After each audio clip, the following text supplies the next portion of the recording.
Hello and welcome, and today I am going to do my top 10 video games of all time across all consoles, not just limited to one. And I was going to limit it to one game per series, but then I decided not to because I wanted to put two from one series in there, so I scrapped that rule. Anyway, all the others are one game per series. And today Badgy is in a bit of a huff because the council told her off for putting nappies in the recycle bin. And what happened? Got a stomachache because I consoled myself by eating a whole bag of liquor of all sorts. Someone's gonna have the squats tomorrow. No, I'm not. Oh, it hurts though. Why did I have to eat all of the bits? Oh, God. You'll be fine. You like video games. You can help me with my wrist. Oh yeah, I do. Hopefully they're good. Knife and Drake better be on this list or there will be consequences. Yeah, right, Badgy. Anyway, we're going to start. And at number 1 on my list, we have Sands of Destruction for the Nintendo DS. And Sands of Destruction is on this list because I really enjoyed this game. I first played this game when I was like 12, and I did actually finish it, and I really enjoyed it. I remember some of the puzzles being extremely hard, but I recently re-got the game this year, this one right here. It took me ages to find an edition with a box, because this game is rare. And I have the American edition because it's not out here in the UK physically. And this cost me £90, but I don't care because I love this game. And I recently started replaying it again. I haven't yet to refinish it, but some of the puzzles I remember being extremely difficult. I actually found to be incredibly easy this time around, including the mirror puzzle. I don't know how I found the mirror puzzle so difficult and took me hours on it the first time I played through this. I might have been stupid back then. It was still stupid. I was 12. Don't care. And Sands Destruction is a JRPG. And it is because of this game that I actually got into anime. I don't want to hear this story. Move on. I don't care, Badgy. It's important. This is my gateway. Nobody cares. I played this game, and I really enjoyed it, and then my brother informed me that there was an anime of this, and I didn't know what anime was at the time, but I went on the net, and I found it, and I watched it, and I hated it, because it was so shit compared to the game, although the opening was decent, so that's one good thing about it. But whilst watching this on the website that I found it on, I also found other anime on there, like Wolf's Rain, Vampire Knight, and Ghost Hunt, and I watched them, and I enjoyed them all, and from there I just watched loads and loads up until the point now where I've watched over 200. Nobody cares about that shit. This is a video game list. Yeah, but I'm explaining one of the reasons this is on my list. This game got me into anime, so it has to be on this list. And it's also a very good game. And in this game, it's a JRPG, it's turn-based. You play as Kyrie, this boy here, who accidentally destroys the town where he lives, and Morte is the leader of the committee called the World Destruction Committee, and she wants to destroy the world because she's sick of it. Though Kyrie joins up with her, he doesn't really want to destroy the world, but he wants to help Morte, and so him and her go around and they recruit other people onto this committee, and they go around trying to destroy this world, which is corrupted by beast lords, which treat humans like crap, and the beasts rule everything, and it's a very good game. The graphics are obviously DS game standard. The battle on the dual screen, so both screens are used in battle. Here's the boss. And this is Organ and Topi, these are also party members. And that's Rhea. She's a party member too. Yeah, it's a very good game, and it had to be on this list because it was very crucial in my life. So I put it at number 10. Move on! I didn't like it. You haven't played it. You have an aversion to the Nintendo DS. And no, because the screens, they just bother me. Right, we're moving on. And at number 2, we have my only non-Japanese game on this list. Shows how much I like RPGs. And that is Spyro Year of the Dragon. And why this one? Spyro 3 was the best. In this case, it's a bit of a wreck because I've had it since I was like 7 or 8. And the first ever game I played when I was 6 was Croc Legend of the Gobbos and Overboard. But then this was the third one, and this is the first game that I played that I really enjoyed. I did enjoy Croc, but I could never really do it. It's difficult. And Overboard I thought was... But this is the first game that I really played, that I really enjoyed, so it had to be on this list. And Spyro is a very good game, and 13 days time, the Reignited trilogy comes out for PS4, and I pre-ordered that. Can't wait for it to replay this wonderful masterpiece. Oh, you know what I did? Badgy actually speedran the first Spyro game. It took her like 2 days to finish it. And I couldn't do it! It was horrible and I can't stand Terrace Village. Yeah, she did do a speedrun of it, but she didn't do a very good job. But she didn't actually play the second of her game due to the fact she couldn't do the first. I finished it! It just took me a while! Bloody horrible, nasty note. Treetops was a bitch. Everything was a bitch in that game. Badgy doesn't really like. Badgy specialises in like playing PS1, PS2 games, but she sucks at them. I don't suck all that bad. Anyway, yeah, Spyro Year of the Dragon platformer. You play as Spyro, and it's a platformer like a collectathon, and you collect dragon eggs. And there's lots of like puzzles and mini games, and it's just the best Spyro game in my opinion. I enjoyed this one more than the other two, although the other two were still very good. And if I only could pick one for this list, I decided Spyro 3. Yeah, and moving on. Oh! And at number 8. We have Tales of Hearts R for the PS Vita. And this is a re-release of Tales of Hearts, which was originally for the DS, which was never released outside of Japan. This is the only version that is. And this is a part of the trilogy, which is Tales of Innocence, Tales of Hearts, and Tales of the Tempest. The other two games did get Vita re-releases, but they never made it to the West. I don't like the Tales games! What the hell do you think you're doing putting one on this list? This is my list, Badgy, not yours. And the Tales games are definitely my favourite series. So that's why they are on this list.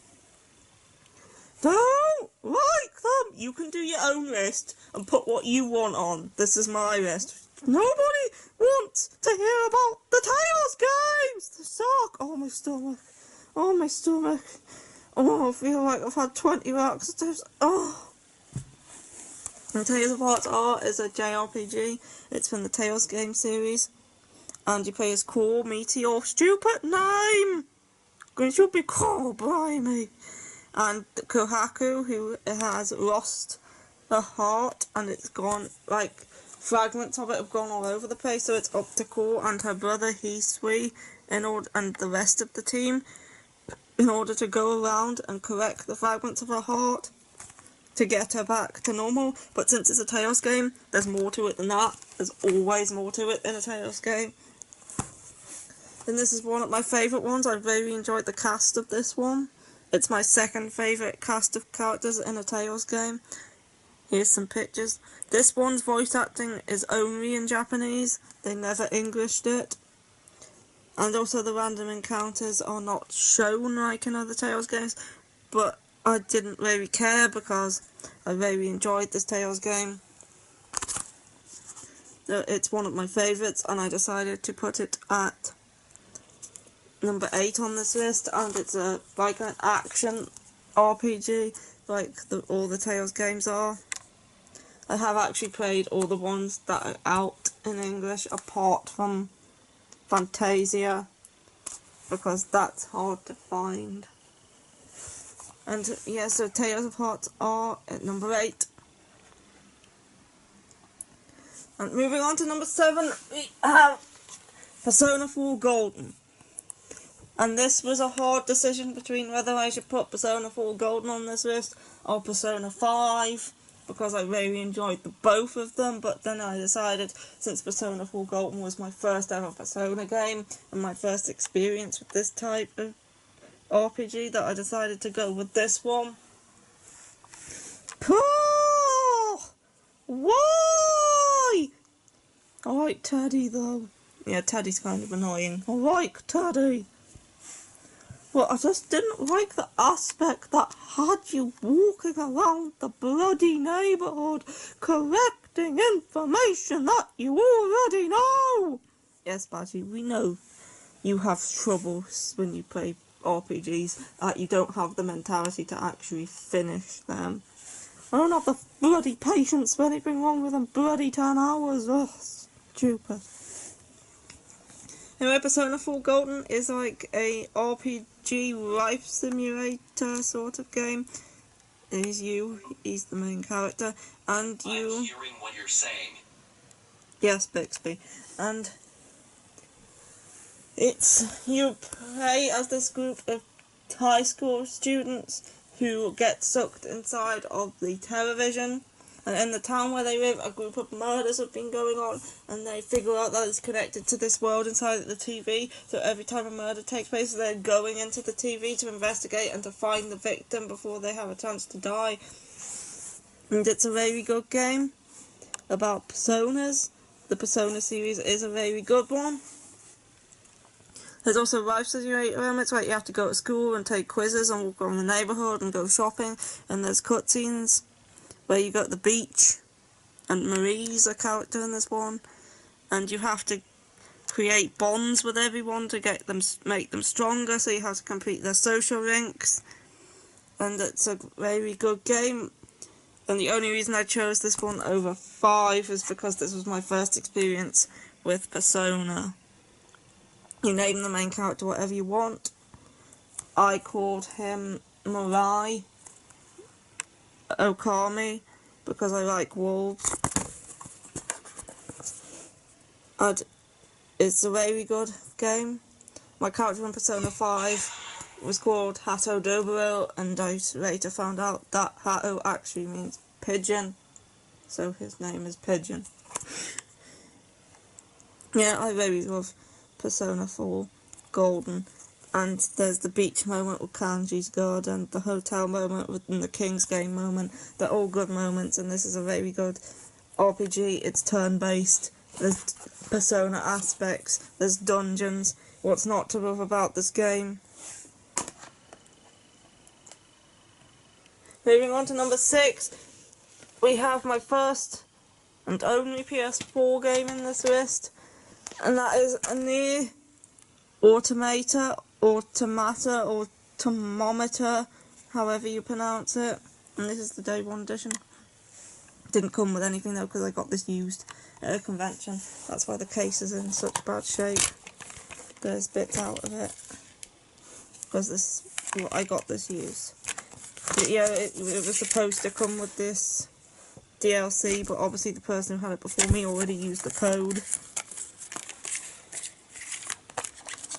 And Nier is a westernized JRPG, kind of, where you play as these androids who were sent to Earth. It's the sequel to the original Nier on the PS3, which is the sequel to Drakengard, which is a game for the PS2.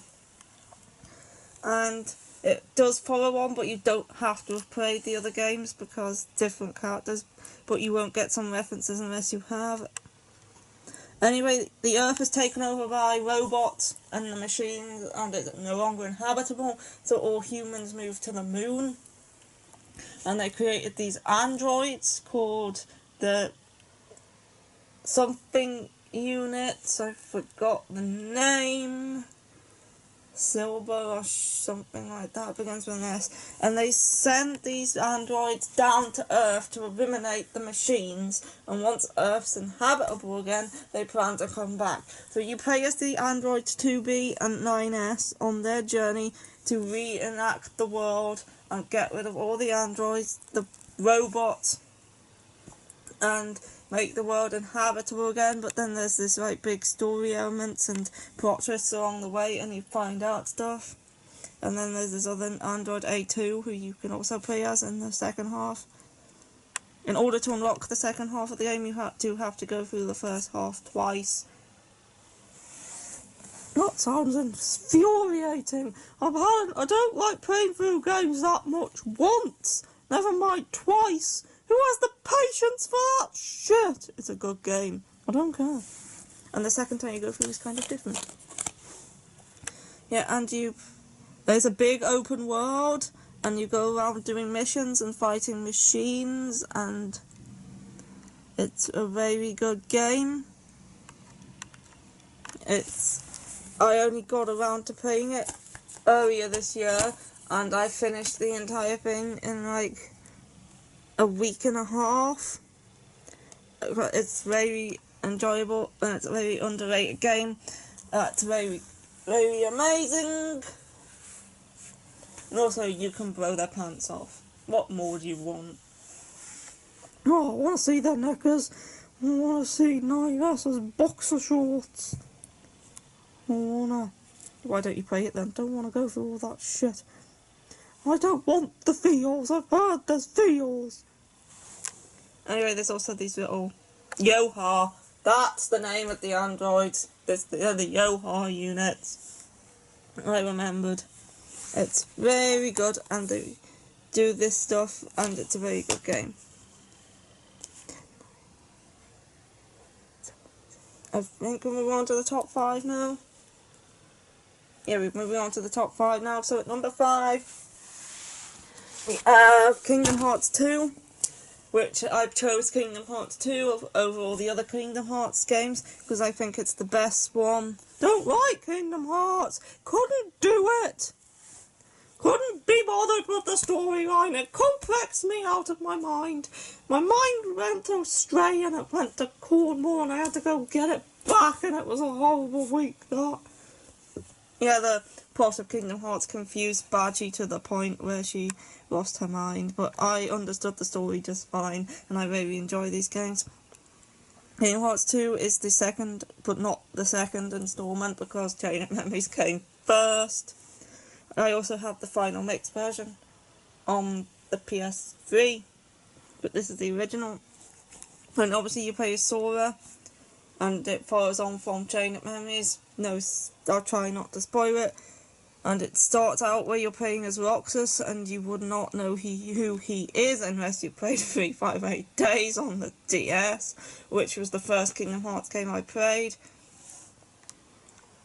I really enjoyed the story in 358 Days. It what made me want to play the other Kingdom Hearts games. And it's an RPG, it's an action RPG, and it's like Square Enix mixed with Disney, and there's Final Fantasy characters in there, and World Ends With You characters, and the Later games, and yeah, you go around all these Disney worlds, and you destroy the Heartless, and try to stop the Nobody organisation who's trying to activate Kingdom Hearts so they can get their own hearts, even though some of them freely gave up their hearts in the first place. And Sora wields the Keyblade, and he has to use it to close keyholes into worlds to stop them being destroyed. And it's a very good game, lots of gameplay, lots of stuff to do and side missions, especially in Final Mix, where they added some more stuff. And Kingdom Hearts 2 is the best game, in my opinion, in the Kingdom Hearts franchise, and it's fantastic. and the worlds are good, and I even liked Atlantica. I didn't think it was that bad, but I like rhythm games. Although I didn't like Atlantica in the first game because the controls were bigger. Oh, don't! Move on already! I don't care about this no more! It's rubbish. Number 4, we have probably the game that I played through more than any other that I own, and that is Okami.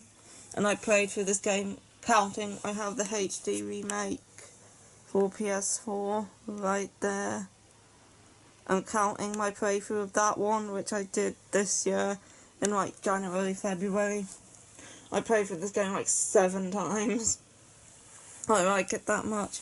And you play as a wolf, Okami, who is the reincarnation of the sun goddess Amaterasu. So you go around playing as Amaterasu in wolf form, and I love wolves, so I liked playing as one. I don't like it. And you use the celestial brush to create drawings, so you draw on the screen to create certain things and use powers. And it's a very good game, and it's kind of like, I don't know how I would describe this game. It's like a sort of open world where you go around all the areas and you can fight things like in an RPG, but it's not very RPG-ish. Because if you're very good at the game, you're kind of immortal. Which I wasn't the first time through, and I died against Waka several times. Anyway, this is the Wii release. It was originally on PS2. I never played that version.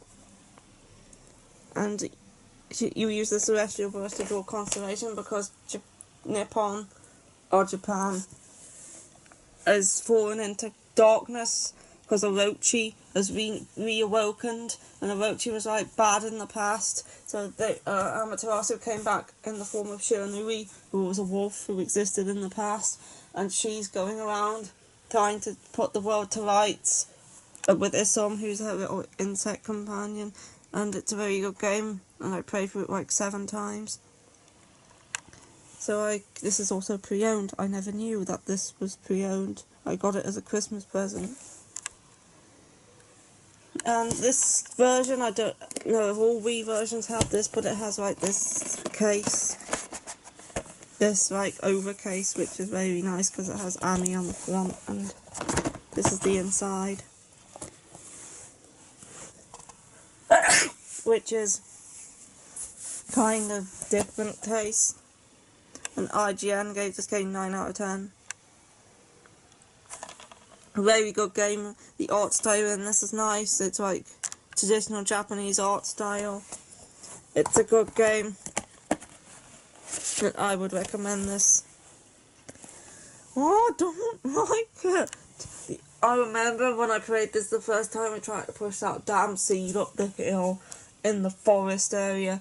I got so frustrated at that I almost threw the game across the fucking house. I almost got frustrated at you when you didn't give me my chicken nuggets yesterday!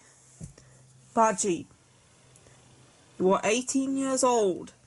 You can make your own chicken nuggets. Don't care, I wanted you to make them. I don't have hands, if you didn't realise.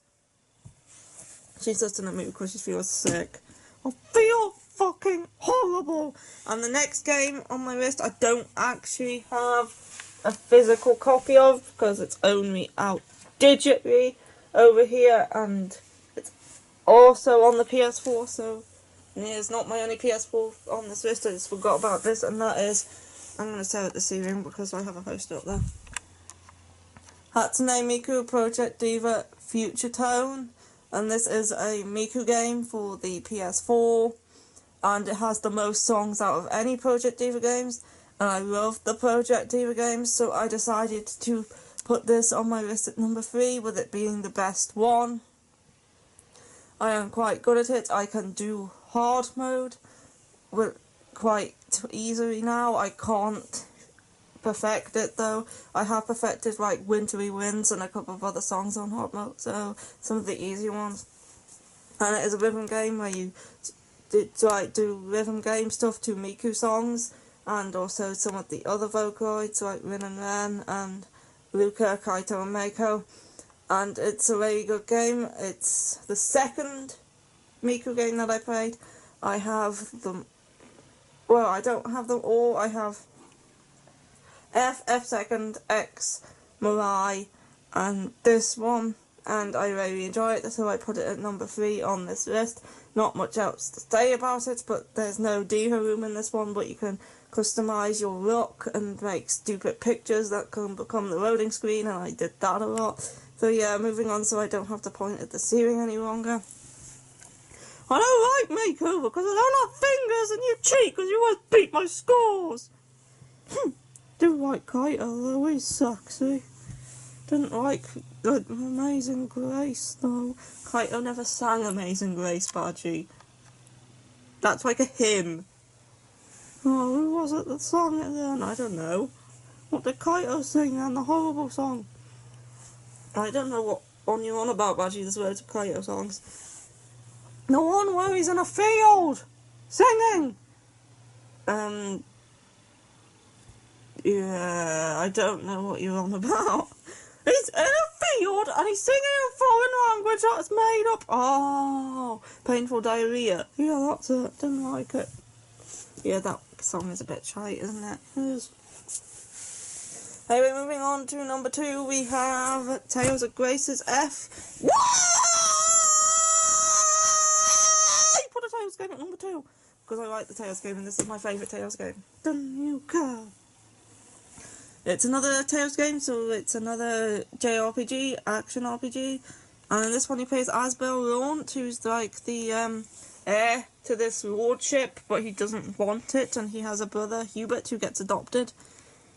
And when they're children, they meet Sophie, who is this girl, and she dies. So when they grow up, they're like depressed, and Hasbro is to work with the knights. This knight, no, that's Richard. He knew Richard as a kid too, Richard's the king. This guy here, he goes to work with Marek as a knight, but then his father dies, and he has to go take over his lord's manor, and he meets like Pascal and Sherry as his childhood friend as well. And it's my favourite cast of characters in a Tales game. They were all good characters, other than Shitshid. I didn't really like him. And here is the pictures, and this version has an extra story to it, so once you beat the game, there's an extra storyline involving the Little Queens, which wasn't in the original release of this game. Focus. And yeah, this is the collector's edition. It comes with an art book and a soundtrack. If I open up don't open up boxes again. If I open up the box, just ignore Badgy. She doesn't understand the greatness of showing this off. Here's the art book. It's a very good Tales game. It has Valkynesses in it. Oh, was that? Who are these people? Oh yeah, I remember. These are enemy characters.